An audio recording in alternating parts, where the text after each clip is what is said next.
بخاری اور مسلم کی متفقن علیہ حدیث ہے جس کا مفہوم کچھ یوں بنتا ہے کہ جو شخص مر گیا اس کی قیامت قائم ہو گئی، مرتے ہی قیامت قائم۔ ایک تو بڑی قیامت آنی ہے نا، ایک یہ قیامت جو عذاب کا سلسلہ مرتے ہی شروع ہو جانا ہے، بلکہ نزع کے عالم میں شروع ہو جانا ہے۔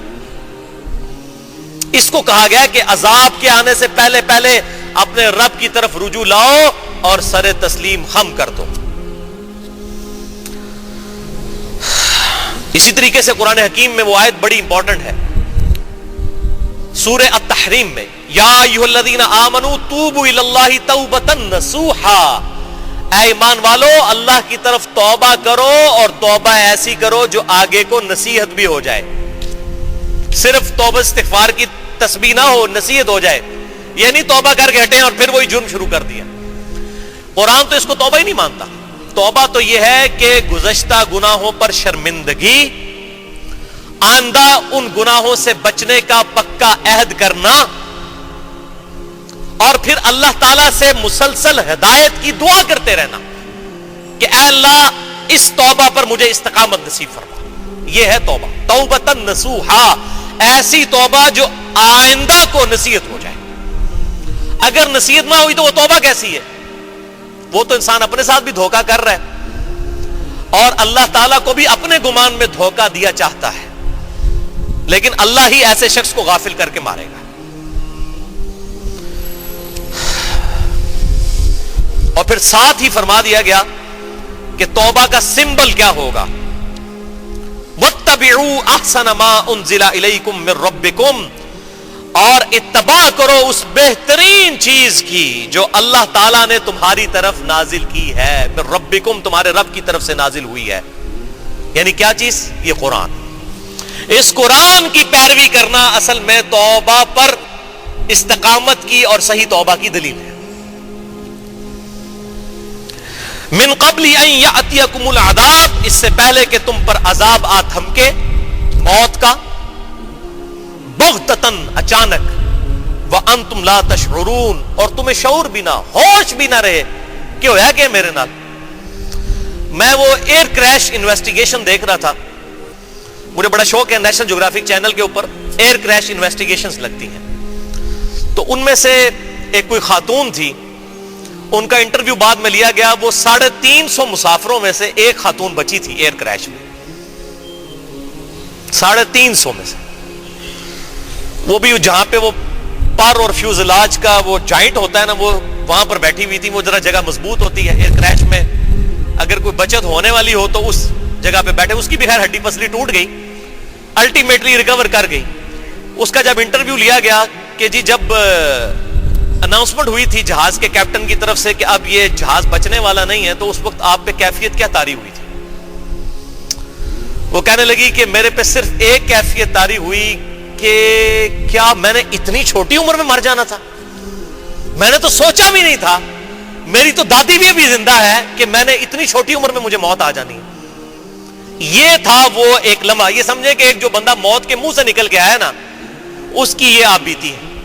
350 مسافروں میں سے ایک بچنے والی، اس نے کہا میں نے یہ چیز سوچی کہ اتنی جلدی میں نے مر جانا تھا، میں نے تو سوچا بھی نہیں تھا۔ اور یہی ہوتا ہے، یہ تو ہر انسان کی ہی سوچ ہوتی ہے۔ ابھی یہ آپ اسلام آباد سے کراچی کی طرف کبھی سفر کریں نا ہوائی جہاز کا، تو بعض اوقات بیچ میں ایئر پاکٹس آتی ہیں نا، جہاز جو ہے نا اس طرح اوپر نیچے ہوتا ہے، تو بڑے بڑے میرے جیسے بھی جو اللہ تعالیٰ سے دور لوگ ہیں نا، وہ بھی کلمہ پڑھنا شروع کر دیتے ہیں، استغفار کرنا شروع کر دیتے ہیں، لیکن جیسے ہی سیڑھیوں سے نیچے اترتے ہیں کہتے ہیں شکر ہے یا اللہ بچا لی، اور اپنی مرضی زندگی کٹا گیا۔ اس ٹائم کہہ دو نا استغفار استغفار۔ یہ آپ دیکھیں کتنی ویڈیوز لیک ہوتی ہیں، ایئر کریش ہوتے ہوتے بچا ہے کبھی یہ لینڈنگ کے دوران، اور لوگ استغفار لا حول ولا قوت الا باللہ کلمہ پڑھ رہے ہوتے ہیں۔ ہونا تو یہ چاہیے کہ اس کریش میں جتنی بے پردہ عورتیں بچی ہیں وہ تو کم از کم پردہ شروع کر دیں۔ اس کریش میں سے جو جسٹ بچے ہیں، جو لوگ اللہ تعالیٰ کی نافرمانی کرنے والے بے نمازی لوگ، وہ نمازیں شروع کر دیں، لیکن کوئی تبدیلی نہیں آتی ہے۔ اب مجھے وہ آیت سمجھ آتی ہے جو قرآن حکیم میں بار بار ریپیٹ ہوئی ہے کہ اگر ہم انہیں دنیا میں دوبارہ بھی بھیج دیں نا، یہ پھر وہی کام کریں گے۔ یہ دنیا میں دوبارہ آئے ہوئے لوگ ہیں نا۔ اچھا، یہ آیت کبھی مجھے ہضم نہیں ہوتی تھی کہ یہ کیسے ہو جائے گا جب آخرت میں اتنا بڑا عذاب کسی نے دیکھ لیا، اب اب وہ دنیا میں دوبارہ آئے پھر وہی جناب کام کرنا شروع کر دے, ہو ہی نہیں سکتا. لیکن جب یہ حالت دیکھتے ہیں نا کہ لوگ موت کے منہ سے نکلتے ہیں, پھر اپنی مرضی کی زندگی گزارنا شروع کر دیتے ہیں. ایک دفعہ میں اسلام آباد میں پشاور موڑ سے ایک ٹیکسی لی, تو ٹیکسی ڈرائیور مجھے بتانے لگا کہ میں تو جی موت کے منہ سے واپس آیا ہوں, میں نے یہ روڈ سے ہٹا کے ٹیکسی کھڑی کی ہوئی تھی, تو اچانک پیچھے سے ایک بہت بڑا ڈیمپر, یہ موت کے گولے ہیں بڑے بڑے, یہ جو ڈیمپر ہے نا ہمارے یہاں پہ چل رہے ہوتے ہیں بغیر بریکوں کے, کسی وقت کسی گاڑی پہ چڑھ سکتے ہیں, ان سے بچ کے انسان کے, ویسے تو موت اللہ کے اختیار میں, لیکن اپنی طرف سے احتیاط ضرور کرنی چاہیے. تو وہ کہتے ہیں جی وہ ڈیمپر آ کے میرے اوپر چڑھا, بالکل پس گئی میری ٹیکسی, اور لوگوں نے تو گمان کیا کہ یہ بندہ بچا نہیں ہوگا. بہرحال ہڈی پسلی میری ٹوٹ گئی. شفا انٹرنیشنل میں تقریباً 1 سال تک کہتا ہے جی میں علاج کرواتا رہا, ملینز آف روپیز لگ گئے. الٹیمیٹلی میں الحمدللہ موت کے منہ سے واپس آ گیا. اللہ نے منو نوی زندگی دیتی ہے جی. منو تے آگے رشتہ دار بھی مل گئے سن کہ پائی انہیں نیچے بچنا, انہیں وینٹیلیٹر تے چڑھ گیا. وینٹیلیٹر پہ چڑھا ہوا بندہ کدھر بچتا ہے؟ اچھا جی, میں نے کہا جی اس کے بعد آپ کی زندگی میں چینج آ گئی ہوگی. تو میں نے اس سے پہلا سوال یہ کیا کہ میرے بھائی نماز پڑھتے ہیں؟ کہتا جی کدے ٹائم مل جاتا جمعے دی نماز پڑھ لی تھی. میں نے کہا صدق اللہ العظیم, اللہ نے سچ فرمایا کہ اگر یہ لوگ دنیا میں دوبارہ بھیج دیے جائیں تب بھی وہی کام کریں گے جو یہ پہلے کرتے تھے. یہ دنیا میں واپس ہی آیا نا جی بندہ, پھر وہی کام. اللہم اجرنا من النار, اللہم اجرنا من النار, اللہم اجرنا من النار. اللہم من احییتہ منا فاحیہ علی الاسلام ومن توفیتہ منا فتوفہ علی الایمان. اللہ تعالیٰ فرماتا ہے اچانک موت تم پر آ جائے اور تمہیں ہوش بھی نہ رہے. ان تقولوا نفس یا حسرتا, یا کوئی جان پھر موت کے وقت جب موت سامنے دیکھے تو اس وقت کہنا شروع کر دے ہائے افسوس, ما فرطت فی جنب اللہ, اس سستی کے معاملے میں, اس کوتاہی میں جو میں نے اللہ کے حق میں کی.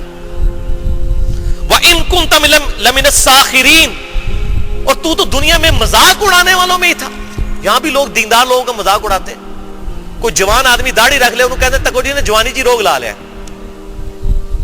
اندازہ کریں آپ, کوئی جوان عورت نقاب کرنا شروع کر دے تو اس کی سہیلیاں اس کو کہنا شروع کر دیتی ہیں دیکھو جی اس نے جوانی میں ہی روگ لگا لیا.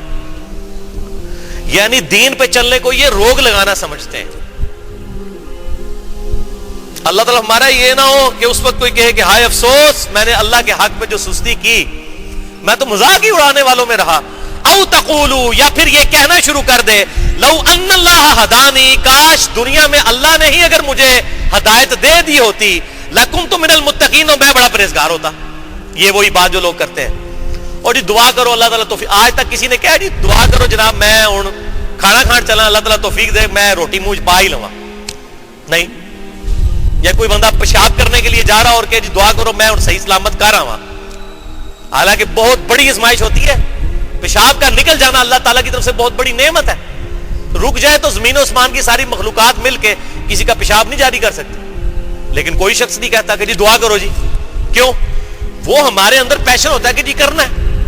جب بھی بات آتی ہے کتاب و سنت پہ چلنے کی, اللہ کے تابع فرمان بننے کی, فوراً نہیں کہتے جی دعا کرو جی. اور میرے بھائی دعا کرنے سے کیا ہونا ہے جب ہماری اپنی نیت ہی اندر سے بدلنے کی نہیں ہے, ہم خود ہی بےایمانی پر اترے ہوئے ہیں. دعا کرنے سے کچھ نہیں ہونا جب تک اپنی کوشش نہیں ہوگی. ایمان اور اللہ تعالیٰ کو رسپانس کرنا اور آخرت کی ہمیشہ کی کامیابیاں حاصل کرنا, یہ اس کائنات کی سب سے ایلیٹ چیز ہے. یہ اللہ تبارک و تعالیٰ کبھی بھی کسی شخص کو پلیٹ میں رکھ کے نہیں دے گا. یہ فٹ پاتھ پہ بیٹھے ہوئے شخص کو جس طرح لوگ بھیک ڈال کے چلے جاتے ہیں اس طریقے سے ہدایت نہیں ملنے والی میرے بھائیوں. اللہ تبارک و تعالیٰ اسی کو ہدایت دے گا جو اس کی راہ میں کوشش کرے گا. والذین جاہدوا فینا لنہدینہم سبلنا, جو لوگ ہماری راہ میں کوشش کریں گے ہم اپنی راہیں ان کے لیے کھول دیں گے. جو کوشش نہیں کرے گا کوئی راہ نہیں اس کے لیے کھولی جائے گی میرے بھائیوں. جتنے بھی کوشش کریں گے اتنا ہی اللہ تعالیٰ کی طرف سے پازیٹیو رسپانس ملے گا. تو یہ اللہ تعالیٰ کا وعدہ ہے. آپ اس کو اللہ تعالیٰ کا اصول سمجھ لیں, اللہ تعالیٰ کی طرف سے قانون سمجھ لیں کہ جب تک کوئی شخص خود کوشش نہیں کرے گا اللہ تبارک و تعالیٰ اس شخص کو ہدایت نہیں دے گا. اور یہ دیکھ لیں یہ وہی جملہ ہے جو اکثر لوگ بولتے ہیں, اے جی دعا کرو جی.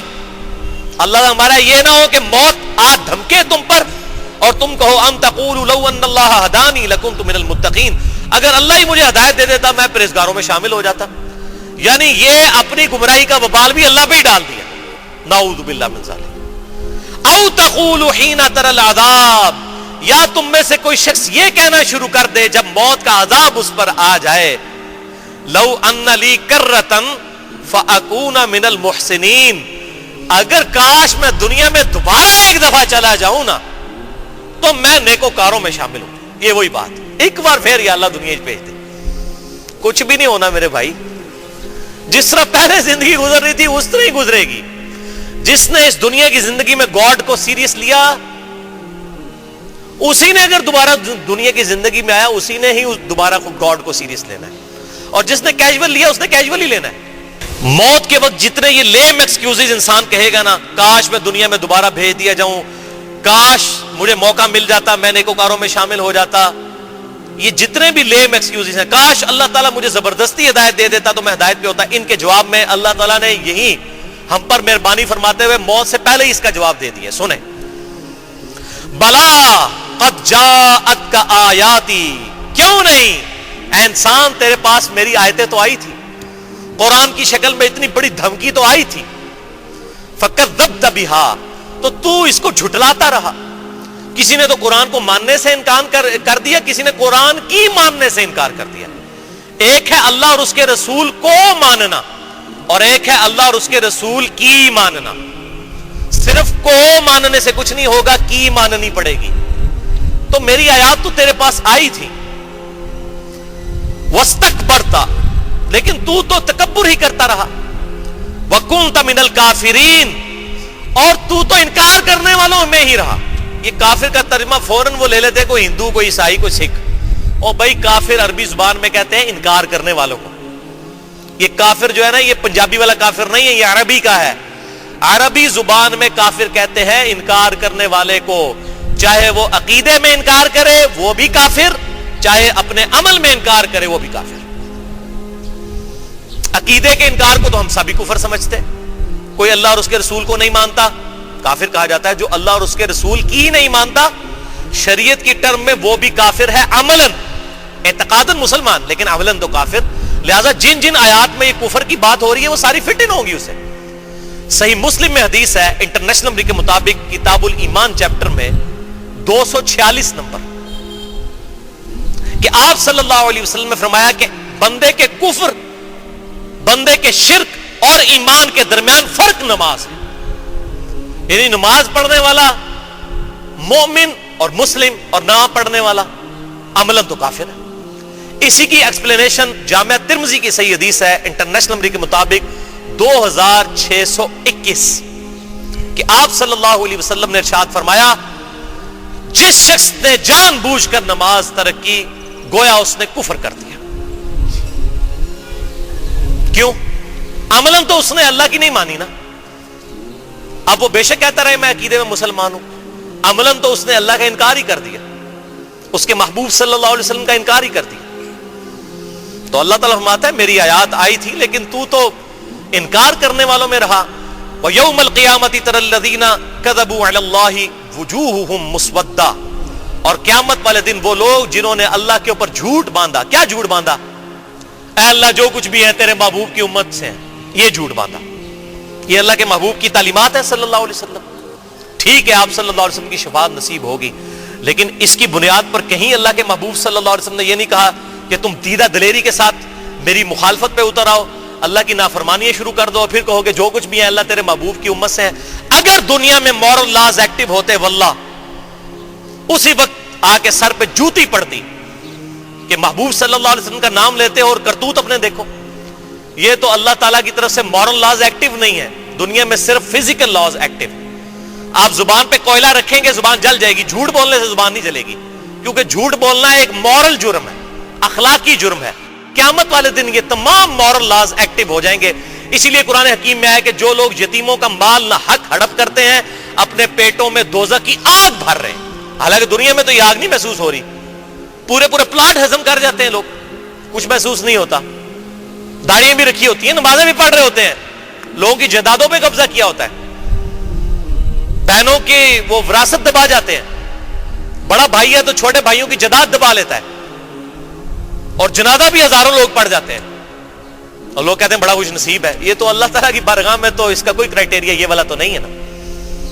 اپنے پیٹ میں دوزخ کی آگ بھر رہے. تو یہ مورل لاز اگر ایکٹیو ہوتے نا تو اللہ تعالیٰ دنیا ہی میں بتا دیتا. جب کو کہتے ہیں نا جو کچھ بھی ہے اللہ تیرے محبوب, یہ اصل میں پتہ کیا ہم کیا کہہ رہے ہوتے ہیں, اللہ اسی بندے دا پتر کو نہیں بننا, جو لولے لنگڑے بے نمازی تیرے نبی دے نافرمان ہے این جی سانو چک لے, این جی قبول کر, اسی اپنے آپ سیدھا کو نہیں کرنا, یہ کہہ رہے ہوتے ہیں اصل میں. تو محبوب صلی اللہ علیہ وسلم کی نسبت کا خیال بھی اللہ تعالیٰ ہمیں رکھنے کی توفیق دے, آمین. تو قیامت والے دن وہ لوگ جو اللہ پر جھوٹ باندھتے رہے, وجوہہم مسودہ, ان کے چہروں پر سیاہی چھا رہی ہوگی. الیس فی جہنم مثوی للمتکبرین, کیا جہنم تکبر کرنے والوں کا برا ٹھکانہ نہیں ہے؟ کن کا؟ تکبر کرنے والوں کا. یہ تکبر کی ڈیفینیشن جو ہے نا وہ صحیح الاسناد حدیث میں آئی ہے, بہترین. صحیح مسلم میں حدیث ہے انٹرنیشنل نمبر کے مطابق کتاب الایمان چیپٹر میں 265 نمبر, کہ آپ صلی اللہ علیہ وسلم نے ارشاد فرمایا جس کے دل میں رائی کے دانے کے برابر بھی تکبر ہوا وہ جنت میں نہیں جا سکتا. صحابہ نے عرض کیا اللہ کے محبوب صلی اللہ علیہ وسلم, بسا اوقات ہماری خواہش ہوتی ہے کہ ہمارے کپڑے اچھے ہوں, ہماری جوتیاں اچھی ہوں, کیا یہ بھی تکبر ہے؟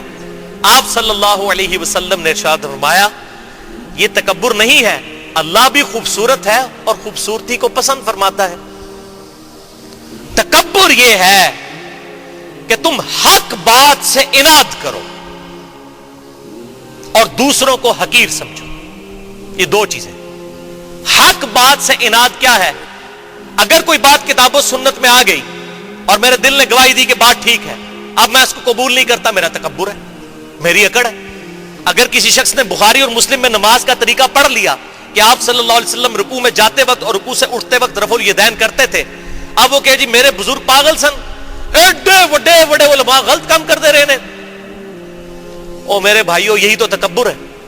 اللہ کے محبوب صلی اللہ علیہ وسلم کے مقابلے پر کسی بزرگ بابے کی ماننا یا اپنے نفس کی پیروی کرنا, یہی تو تکبر اور اکڑ ہے. قرآن حکیم کے مقابلے پر کسی اور کی تعلیمات کو قرآن کے مقابلے پر مان لینا, یہی تو تکبر ہے. اور دوسروں کو حقیر سمجھنا. آپ مہنگا لباس پہننا چاہتے ہیں پہنے, جتنا مرضی پہنے, لیکن اس کے مقابلے پر کسی دوسرے کو حقیر نہ سمجھے. جس کو اللہ نے نہیں دیا تو اسے نہ دے کر آزمایا, آپ کو دے کر آزمایا.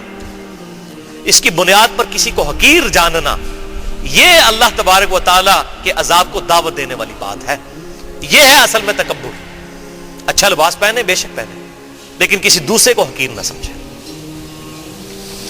تکبر یہ نہیں ہے کہ تم اچھا لباس پہنو یا اچھے دکھو, بلکہ تکبر یہ ہے کہ حق بات سے اناد کرو اور لوگوں کو حقیر جانو. وَلِعَوْذُ بِاللَّهِ تَعَالَى. اللہ تعالی ہم سب کو تکبر سے محفوظ فرمائے. باقی اگر کسی نے اچھا لباس پہنا ہوا ہے یا کسی کی گفتگو کا سٹائل ایسا ہے, اس پہ تکبر کا فتویٰ نہ لگائیں. اس کی وجہ یہ ہے تکبر ٹوٹلی دل کی کیفیت کا نام ہے. یعنی میں کسی شخص کو یہ کہہ نہیں سکتا یہ متکبر ہے. ہو سکتا ہے اس کی گفتگو کرنے کا سٹائل ہی ایسا ہو, یا اس کو اچھا لباس پہننا پسند ہو. یہ دل کی کیفیت جو ہے, یہ دل کا معاملہ اللہ تعالیٰ کے ساتھ ہے. یہ ذہن میں رکھیے گا. کسی پہ فتویٰ نہ لگائیں. ہاں اپنے آپ کو انالائز کرتے رہیں. خصوصاً میں علماء سے کہتا ہوں, اور یہ ہمارے جو ناتخوان حضرات ہیں, جس قسم کے انہوں نے زرق بر لباس پہنے ہوئے ہیں, جیسا کہ وہ نو بیاتا دلہن نے لباس پہنے ہوتے ہیں نا, وہ کلرڈ قسم کے اور عجیب و غریب قسم کے, انہوں نے وہ پگڑیاں بھی بڑے 10-10 20-20 رنگوں کی پہنی ہوتی ہیں. تو میں فتویٰ نہیں لگاتا, لیکن میں ان کو ضرور کہتا ہوں کم از کم آپ اپنے اوپر انالیسس ضرور کرو. سنن ابی داؤد میں صحیح حدیث ہے کہ آپ صلی اللہ علیہ وسلم نے ارشاد فرمایا جس شخص نے دنیا میں شہرت کا لباس پہنا, اللہ تعالیٰ قیامت والا دن ذلت کا لباس اسے پہنائے گا. ایسا لباس جس سے وہ لوگوں کو اٹریکٹ کرنا چاہے. یعنی اتنی بڑے بڑے یہ جبے کبے اور بڑی بڑی یہ گونے پہنی ہوتی ہیں, عجیب و غریب قسم کے لباس پہنے ہوتے ہیں, اپنا رعب لوگوں کے اوپر ڈالنے کے لیے.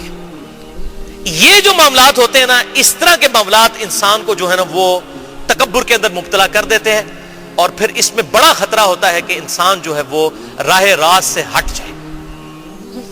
لیکن کسی پہ فتویٰ نہ لگائیں. ہم اپنے آپ کو اینالائز کرتے رہیں کہ ہم کس ڈگر کے اوپر چل رہے ہیں. اللہم اجرنا من النار, اللہم اجرنا من النار, اللہم اجرنا من النار.